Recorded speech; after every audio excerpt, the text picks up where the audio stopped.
South Florida saltwater fishing. I'm Heath. It's time to get into the bite. Dolphin in the boat. Oh my God. Woo! Solo kingfish trip right there. Let's do this. Let's do this. That's mutton snapper right there, baby. Let's do this. Let's do this. Let's do this. Let's do this. Rigging up, heading towards the inlet. Gonna do a solo offshore fishing trip today. Before we get into this though, if you want to learn more about fishing, grow as an angler, or just see some great and exciting offshore fishing adventures, you can start by hitting that subscribe button. Be sure to turn on the notification bell so you don't miss a thing. All right, everybody, we'll see you out on the water.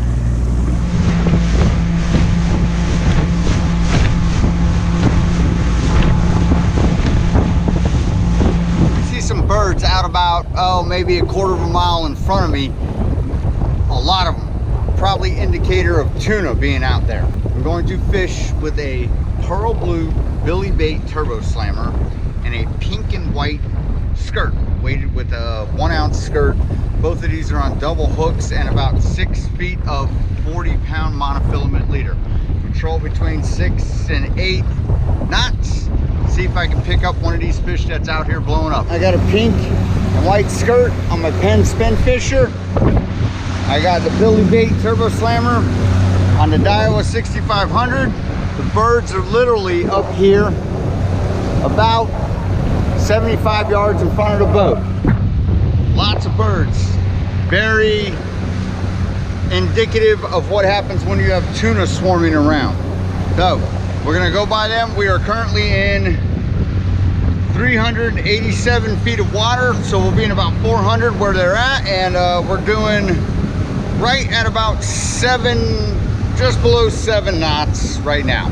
So typically, you know, 1-2 birds hitting the water, you're looking at mahi action. Several birds like this, like we've got over here, that's typical of, indicative of tuna.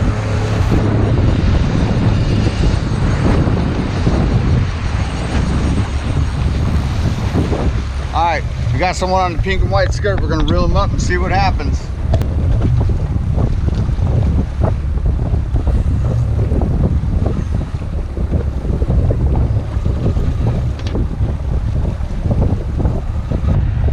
I think he figured out that he's hooked. Trying to go down.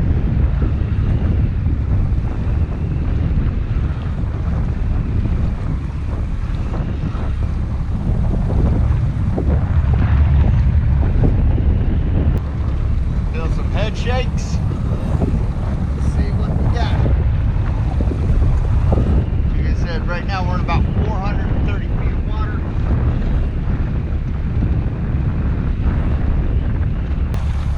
Here he comes, I see him.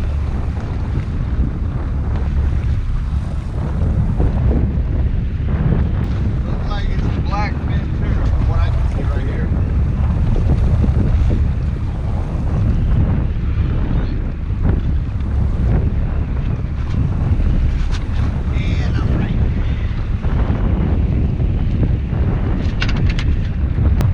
Like I said, all them birds indicative of a tuna bite. So we got another squall coming through, but we still got our birds swarming around the tuna. So I'm gonna head right back through it, see if somebody will pick it up. With the squall coming through, it might be a little bit more difficult. Black and gold getting spooled.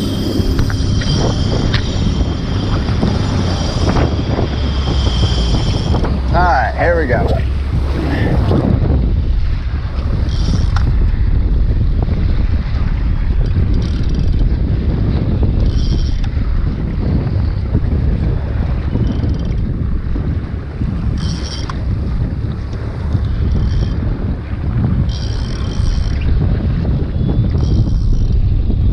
This guy hit the pearl blue Billy Bait turbo slammer.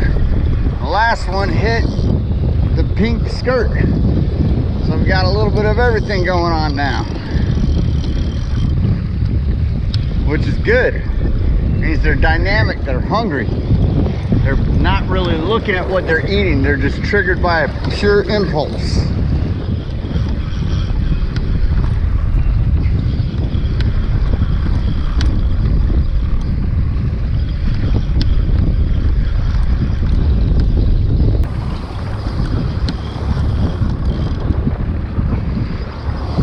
There he comes, I see him.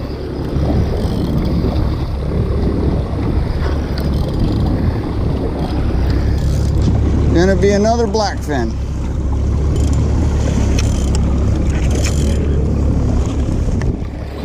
There you go. Over the boat. Blackfin in the boat. Nice little footballs. They're gonna be great on the grill.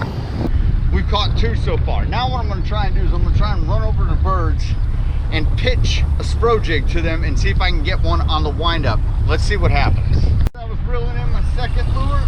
I just got hit on this one, reeling up the pink skirt.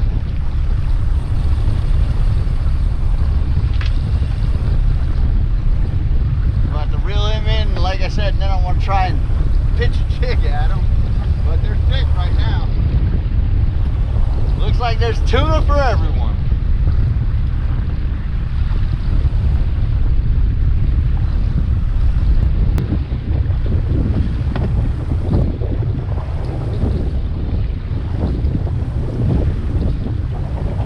Doing some death spirals right now.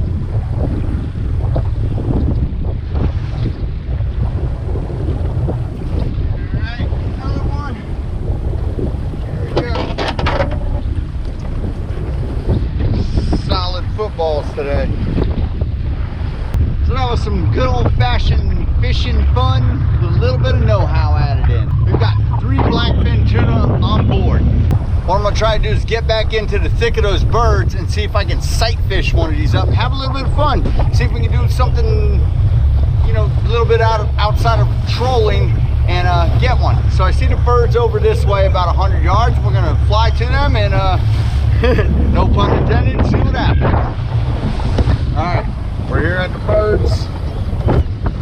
I got my 1/2 ounce white bucktail from SPRO Jig.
Tackle. This is my yellowtail spinner. This is a Penn Spinfisher 5500.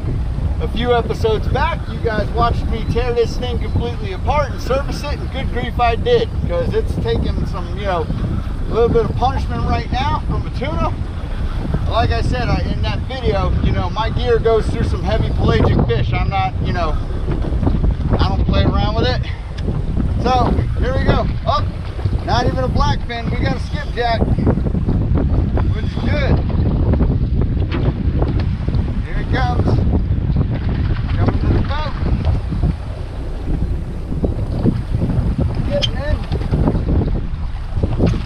Oh. There we go. On the SPRO Jig, skipjack. Good to go.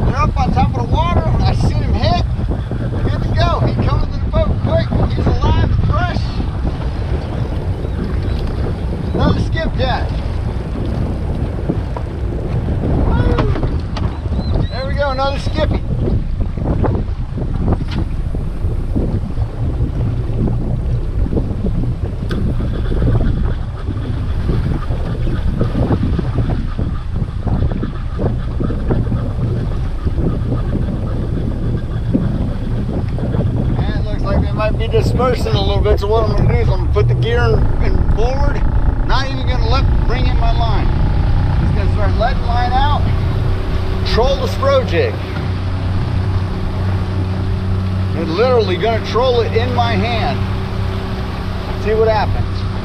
Because they're all around, they're all on top, and they're hungry.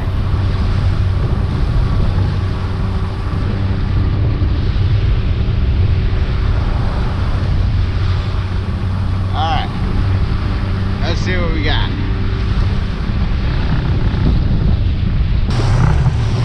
So the thing about sight fishing like this is you gotta watch, because the fish are always moving. They're dodging the birds and they're obviously chasing after food. They don't just sit in one spot, so you gotta readjust every time. And they'll change depths, you know, depending upon what the bird activity is going on is what they're gonna follow too. They don't want to stay up on top and get nabbed by a bird and get injured. Nothing like trolling with the, you know, with your bait in your hand, put you in tune with what you're doing, following the birds, you know the fish are there. It's just, you know, this is fishing at its finest. Most, you know, raw deal that you can get. There we go, we got one. There he is, hooked up. Yeah, right in my hand, gotta love it.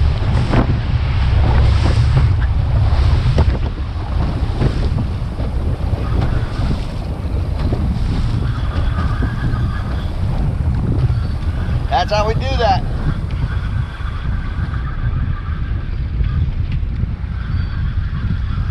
So now I know right where they're at. I hooked that guy in 443 feet of water.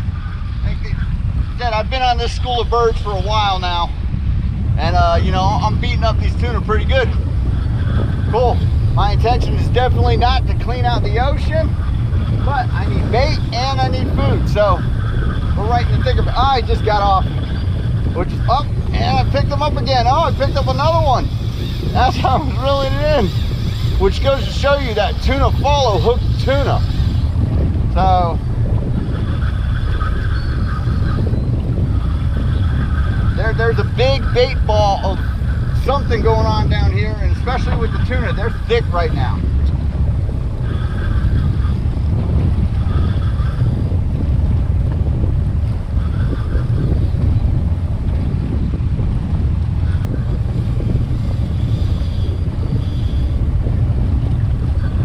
Tuna are some of the hardest fighting fish in the world, pound for pound.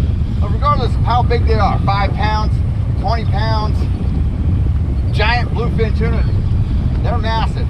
If your gear is rated for what you're going after, it's going to be a blast.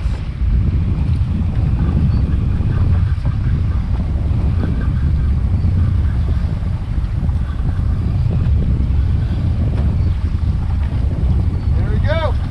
Oh, I got a blackfin. Another blackfin. This guy got on the SPRO Jig. Like I said, I had one on, he let it go, and this guy's following him up and got hooked up.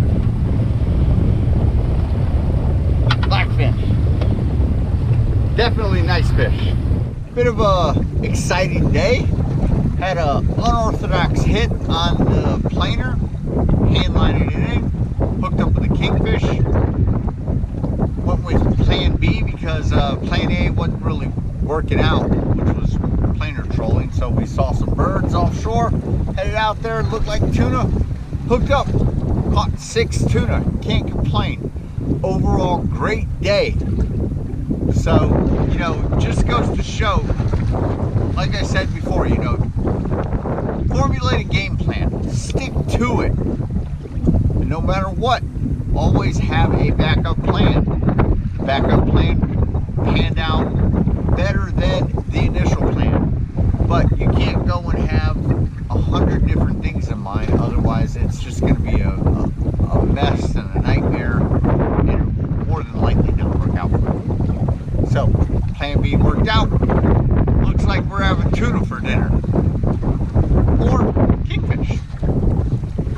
Anyway, we're done for today trolling. We're going to head back into the inlet and go clean some fish.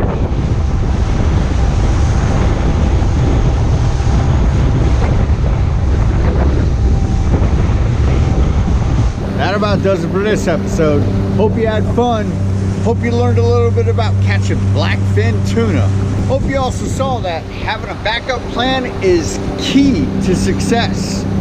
Till next time, South Florida saltwater fishing, going wherever the cool wind takes us. There you have it, product of another successful South Florida saltwater fishing trip. 4 nice blackfins, we're going home. Gotta feed our families and feed some friends. All right, there you go.